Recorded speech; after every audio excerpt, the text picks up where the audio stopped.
அதே காத்து வாசம் வேற, அதே மண்ணு வண்ணம் வேற, அதே மக்க வாழ்க்கை வேற, ஒண்ணு மட்டும் மாறவில்லை. மத்த நாட்டு சுவையெல்லாமே ஒத்த வேலை உடைய போல, சுத்தமான நம்மூர் சுவையோ ஆத்தா தந்த உசுர போல. மூட்டி பாசம் கொட்டி சமைச்சது திண்டுக்கல்லு தலப்பா கட்டி, நெய்யூத்தி நேசம் கொட்டி இழுக்குது திண்டுக்கல்லு தலப்பா கட்டி.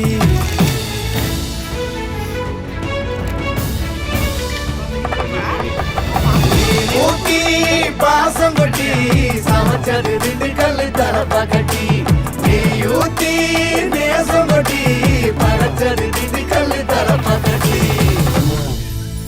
படைச்சது திண்டுக்கல்லு தலப்பா கட்டி.